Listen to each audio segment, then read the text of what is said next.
anhu. Watsalisu ghuslul yadaini.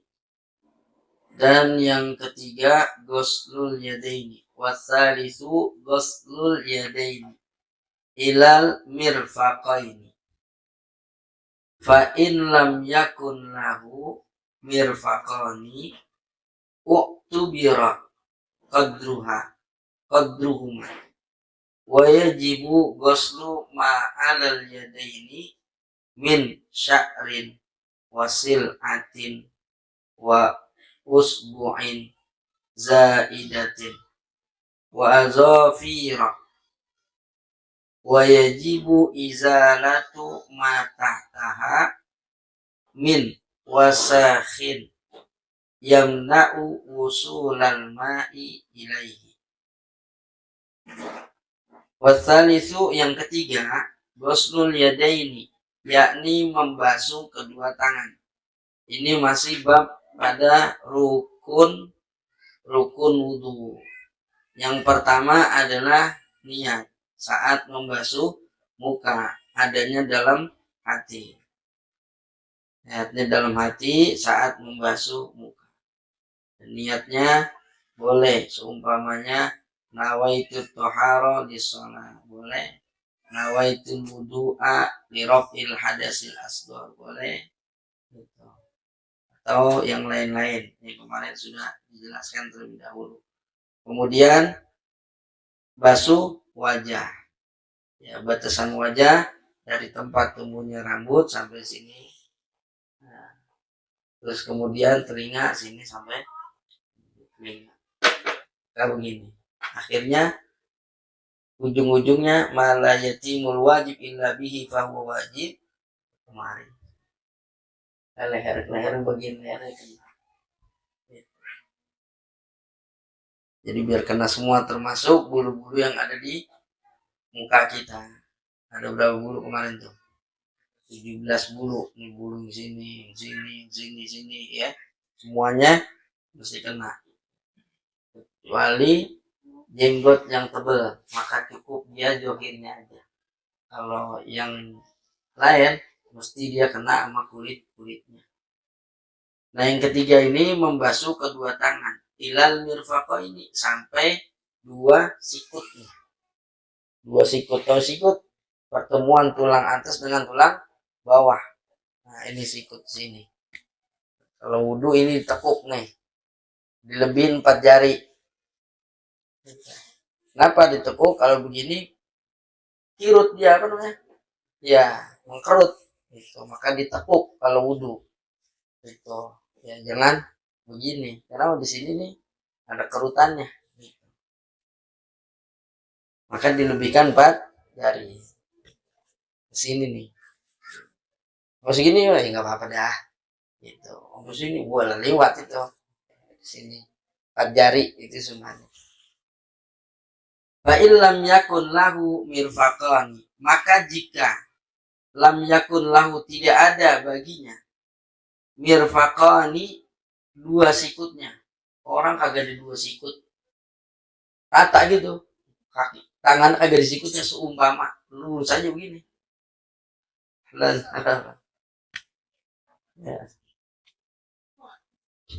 Jadi jadilah tangan yang sampai nggak ada sikutnya, seumpama nggak ada sikutnya, u'tubira, maka diambil ibrah qadruhuma, seukuran dari 2 sikut. Seukurannya aja 2 sikut. Ya. Jadi seukuran 2 sikut tuh dikira-kira aja, seandainya nggak ada sih sikutnya. Orang tapi kalau nggak ada sikut tuh gimana kira-kira? Nggak bisa nekuk tangannya, gini aja ya, kaku.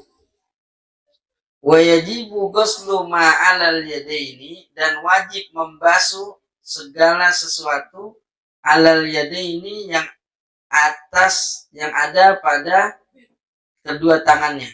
Ya, sesuatu yang di atas kedua tangannya. Min sya'rin, daripada bulu-bulu yang ada di tangannya. Wasil'atin, dan juga sil'atin, daging nonjol, ya apa kutil ya, termasuk tuh dagingnya nonjol. Kalau memang ada orang yang daging nonjol, kena juga itu, dibasuh. Wa usbu'in, jari-jari, ya jarinya mesti kena. Usbu, boleh juga bacanya jadi apa namanya, ya macam-macam deh nih, kita bisa usbu aja, kausfur, seperti kalimat usfur. Usbu ya jari-jari, zaidatin yang lebih, jarinya lebih panjang, sama tetap dibasuh. Orang-orang jarinya standar gini, dia 5 meter umpamanya gitu, kenain tetap gitu. Itu hitungannya masih tangan sampai sikut gitu. Jadi seandainya apa namanya, pokoknya intinya yang ada di tangan, termasuk kuku-kukunya. Ya, wa azofir, enggak wa azofirin, enggak.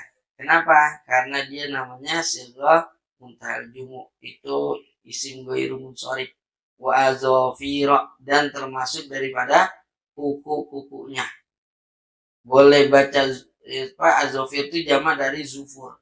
Boleh baca zufur, boleh baca zufir, boleh baca zifir, boleh, ya dan lain sebagainya. Ya azofir dan kuku-kuku. Jadi kuku-kuku ini kena nih. Jadi yang di bawah-bawahnya nih, wayajibu izalatu ma tahtaha, dan wajib menghilangkan ma tahtaha, sesuatu yang ada di bawahnya, yang di bawah kuku. Min wasahin, daripada kotoran, yamna'u wusulal ma'i, yang mencegah dari sampainya air ilahi kepadanya. Jadi kuku-kuku kita nih yang kotor, yang dekil nih, bersihin ketika wudhu tuh biar kena gitu. Tapi ketika ada orang yang seumpamanya dia kena bala, ya dalam artian umpamanya emang kerjanya di bengkel motor, main oli mulu, lah hitam, asal mau sholat johor diketok gitu, mau sholat asar diketok gitu, lah kasihan, lama-lama bosan itu, lama-lama capek, ujungnya kagak sholat, tanggung kotor. Nah kalau yang kayak begitu itu kena bala namanya. Cuci aja semampunya, udah selesai di wudhu gitu, nggak mesti harus dibersihin gitu sampai anu banget, enggak. Kenapa? Karena emang kerjaan dia begitu, main oli mulu gitu. Kan ada yang kerjanya begitu kan, kerjaan orang macam-macam, ada yang kerjanya bersih aja, ya enggak tangannya enggak main, rancongannya main, iya kan, sebenarnya ada kerjaan juga dan lain-lain gitu, kerjanya macam-macam orang. Ada yang kerjanya nulis doang, ada yang kerjanya depan komputer, masing-masing kerjaan orang. Nah ini ada yang memang begitu kerjaannya, itu kena bala namanya. Artinya dia itu bukannya bala dikasih bala mau kayak gitu, enggak.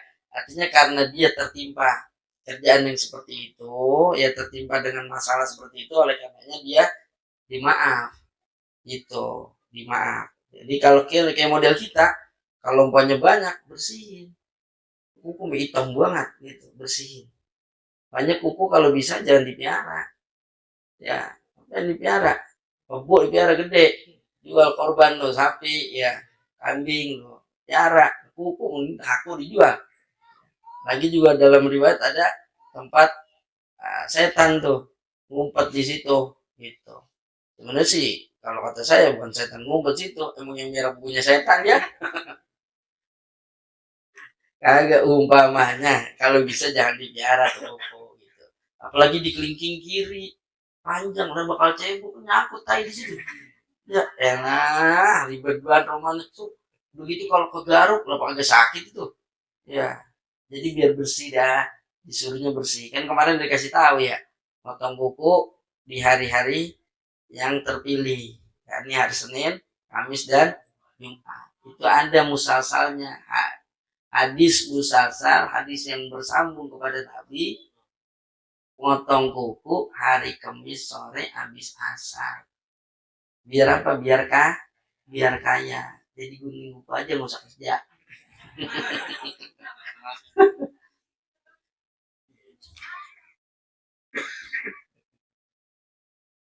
Jadi mesti hilang tuh. Termasuk yang di atas ini. Jangan sampai ada air tercegah ke kulit. Seumpamanya sisik ikan. Mama lagi ya apa namanya nyangin ikan, sisiknya nempel di sini biar bersih. Atau getah, atau lem. Ya lem yang nggak masuk air tuh kan, lem power blue tuh, atau lem apa tuh pokoknya ya lem Korea ya, nggak bisa tuh kena air, bersihin kayak gitu. Terus apa lagi? Borehan. Umpamanya apa? Diborehin sini. Ketika air di sini air kecampur sama borehan. Nah sehingga apa? Akhirnya jadi air itu jadi berubah. Ya maka bukan air suci menyucikan lagi. Kan nggak sah. Makanya termasuk orang kalau lagi mandi junub jangan sampoan. Kalau dia sampoan, dia mandi itu air berubah. Iya berubah tuh air nggak suci menyucikan lagi. Kalau nggak suci menyucikan lagi berarti kita sama aja belum membasuh kepala. Ya makanya bersihin dulu. Tenang aja ntar sampoannya belakangan. Biar udah terbiasa semua udah rata baru udah tuh sampoin. 2 botol nggak apa-apa. Ya molok banget ya. Jadi dirapihin nggak apa-apa, dibersihin. Jadi nggak mesti sampoan, justru salah. Kadang kalau nggak sampoan bagaimana? Ya nggak apa-apa. Emang dulu zaman Nabi ada pentin? Ya nggak ada. Merangnya pakai merang ya. Artinya nggak mesti pakai sampo. Justru pakai sampo bisa merubah air. Sama sabun juga begitu. Jadi belakangan aja kalau mau sampoan atau sabunan. Maqala warabi'u mas'u ba'di rasi wallahu a'lam. Mudah-mudahan manfaat buat kita bersama.